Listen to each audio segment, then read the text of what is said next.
Hi everyone, শীত চলে যাবার ঘন্টা কিন্তু বেজে গেছে। আর এই শীতের কিছু না কিছু সবজি আমরা সারা বছর কিন্তু খুব মিস করে থাকি। যদি আমরা এই শীতের সবজি এক বছরের জন্য স্টোর করে রাখতে পারি তাহলে আর চিন্তা কিসের। আজকে আমি খুব সহজ পদ্ধতিতে মটরশুঁটি কী করে এক বছর স্টোর করে রাখা যায় এটাই তোমাদের সাথে শেয়ার করব। Welcome back to my channel নিপার ঘর সংসার আরেকটি ভিডিওতে অনেক অনেক স্বাগত। ভিডিওটা একদমই স্কিপ করবে না, তাহলে মাঝখান থেকে টিপসগুলো কিন্তু মিস করে যাবে কি করে এক বছর মটরশুঁটি স্টোর করে রাখা যায়। আমার ভিডিও রোজ দেখো তাদেরকে অসংখ্য ধন্যবাদ, আর যারা প্রথম দেখছো তাদেরকেও ধন্যবাদ। এখানে আমি 2 কিলো মটরশুঁটি নিয়েছি। এবার মটরশুঁটির দানাগুলো ছাড়িয়ে নেব।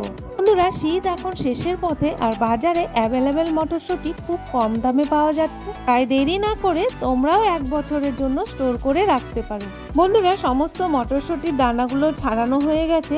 এবারে এই মটরশুঁটিগুলো যে পদ্ধতিতে রাখবো একদম কিন্তু এক বছরের জন্য সবুজ এবং নরম কাঁচা মটরশুঁটি যেমন থাকে সেরকমই থাকবে। তো তোমরা যদি এই টিপসটি অ্যাপ্লাই করে রাখতে পারো তাহলে সারা বছর ধরে মটরশুঁটিগুলো খেতে পারবে। বন্ধুরা, মটরশুঁটির খোসা কিন্তু একদমই ফেলবে না। আর এই মটরশুঁটির খোসার 3টি টিপস আমি পরে তোমাদের বলবো, যে টিপসগুলি খুবই ইম্পর্টেন্ট, তাই ভিডিওটা একদমই স্কিপ করবে না। এবারে মটরশুঁটির দানাগুলো জল দিয়ে ভালো করে পরিষ্কার করে নিতে হবে যেন নোংরা না থাকে। বন্ধুরা, রোদে না দিয়ে ফ্রিজে না রেখে খুব সুন্দরভাবে এক বছর স্টোর করে রাখতে পারবে। মটরশুঁটির দানাগুলো ভালো করে ধুয়ে পরিষ্কার করে নিয়েছি। বন্ধুরা, এবার গ্যাস অন করতে হবে। গ্যাসটা অন করে একটা প্যানের মধ্যে কিছুটা জল গরম বসাতে হবে। জলটা কিন্তু ফোটাবে না, জলটা হালকা গরম করে নেবে। জল উষ্ণ গরম হয়ে গেলেই এর মধ্যে দিয়ে দিবে 1 থেকে 1.5 চামচ চিনি। চিনিটা দেওয়াতে মটরশুঁটির কালারটা একদম সবুজ এবং সুন্দর থাকবে। আর দিয়ে দেবে 1/2 চামচের মতো ভিনিগার। ভিনিগারটা আমি ক্যাপটা দিয়ে 1/2 ক্যাপ দিয়ে দিলাম। বন্ধুরা, আমরা যখন বাজার থেকে আচার কিনে খাই, আচার কিন্তু 3-4 বছর পর্যন্ত ঠিকঠাক থাকে। কেন ঠিকঠাক থাকে? সেখানে ভিনিগার দেওয়া থাকে। এবার উষ্ণ গরম জলের মধ্যে দিয়ে দিতে হবে মটরশুঁটির দানাগুলো। বন্ধুরা, মটরশুঁটি দেওয়ার পর কিন্তু কখনোই ফোটাবে না, তাহলে মটরশুঁটি সেদ্ধ হয়ে যাবে আর নষ্ট হয়ে যাবে, 1 বছর পর্যন্ত থাকবে না। 1 থেকে 1.5 মিনিটের মতো গরম করে নেবে। তারপর গ্যাসটা অফ করে আরও 1 থেকে 2 মিনিট ঢাকা চাপা দিয়ে রাখবে। 2 মিনিট পর ফিরে এলাম। বন্ধুরা, এবার দেখো মটরশুঁটির দানাগুলো কিন্তু একদম জলের উপর ভেসে উঠেছে। এবার একটা স্ট্রেনারের সাহায্যে জলগুলো ঝরিয়ে নেব। বন্ধুরা, যে কোনো সবজি এখন সারা বছরই পাওয়া যায়। বাড়িতে যদি এভাবে স্টোর করে রাখা হয় তাহলে অনেকটা সেফ হয়, আর কিন্তু আমরা প্রিজারভেটিভ ছাড়া ন্যাচারাল জিনিসটা খেতে পারি। মটরশুঁটির জল ঝরিয়ে নেওয়ার পর সাথে সাথে একটা স্পুন দিয়ে ছড়িয়ে দেবে, কারণ উষ্ণ উষ্ণ গরম থাকলে মটরশুঁটিটা কিন্তু সেদ্ধ হয়ে যাবে। তখন কিন্তু বেশি দিন স্টোর করে রাখা যাবে না। এক্সট্রা যে জলটা আছে মটরশুঁটির গায়ে সেটা ভালো করে মুছে নিতে হবে। একটুকু যেন গায়ে জল না থাকে সেরকমভাবে মুছে নিতে হবে। বন্ধুরা, এবারে একটা কটনের কাপড় নেবে পরিষ্কার। এখানে আমি একটা বেড কভার নিয়েছি একদম কটনের, আর এটার উপরে মটরশুঁটিগুলো ছড়িয়ে দেবে। একটা ফাঁকা জায়গাতে কটনের কাপড়টা বিছিয়ে দিয়ে মটরশুঁটিগুলো 3-4 ঘন্টার জন্য এভাবে ছড়িয়ে দেবে। বন্ধুরা, রোদেও দিতে হবে না আর ফ্যানও চালাতে হবে না। কটনের কাপড়টা যে আছে সেটা মটরশুঁটির গায়ে যে ভেজা ভেজা জল আছে সেটা কিন্তু টেনে নেবে। আর বন্ধুরা, এক্সট্রা জলটা যে আছে মটরশুঁটির গায়ে সেটা একটা কিচেন টাওয়াল দিয়ে আস্তে আস্তে করে মুছে নেবে যেন একটুকু গায়ে জল না থাকে।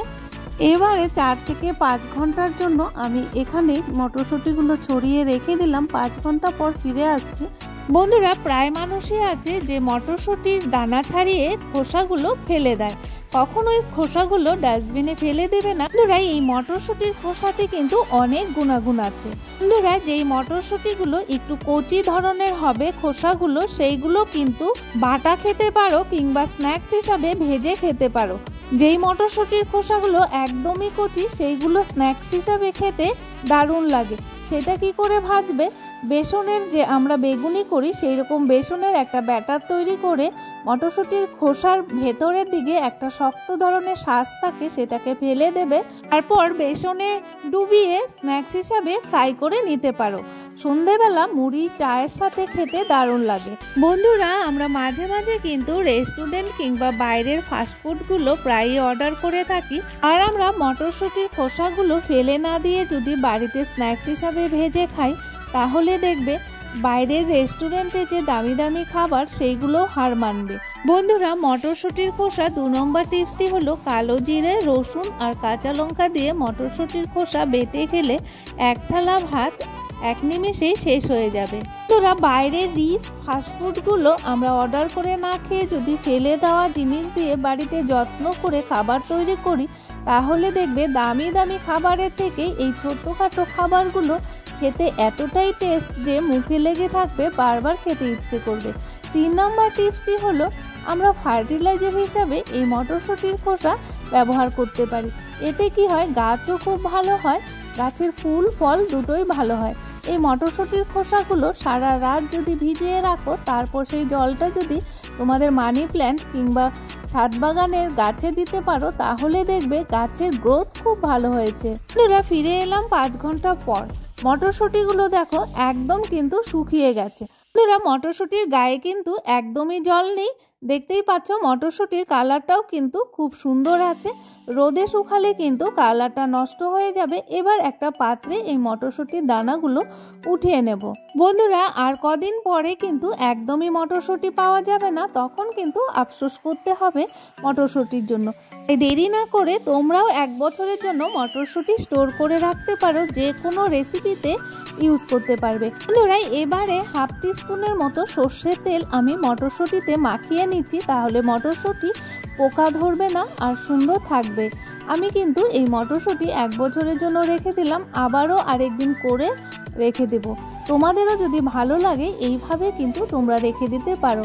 এবারে বন্ধুরা, একটা এয়ারটাইট কন্টেনারে ভরে 1 বছরের জন্য রেখে দিতে পারো, আর যখন যে রেসিপিতে প্রয়োজন সেটাতেই ইউজ করতে পারবে। তাহলে আর 1 বছরের জন্য অপেক্ষা করতে হবে না। তো আজকের ভিডিওটি কেমন লাগলো তোমরা অবশ্যই একটা লাইক করবে। তোমাদের একটা লাইক আমাদের নতুন নতুন ভিডিও বানাতে মোটিভেট করে। একটা কমেন্ট করে দেবে। যারা নতুন বন্ধু দেখছো তারা অবশ্যই সাবস্ক্রাইব করে বেল নোটিফিকেশনটি অল করে রাখবে। তাহলে আমার নিত্য নতুন ভিডিও, ব্লগ বা রেসিপি বা কিচেন টিপস যখনই আপলোড দেব তোমাদের কাছে সবার আগে পৌঁছে যাবে। বন্ধুরা, আর ভিডিওটি যদি বেশি ভালো লেগে থাকে অবশ্যই ফ্যামিলি আর বন্ধুদের সাথে শেয়ার করতে একদমই ভুলবে না।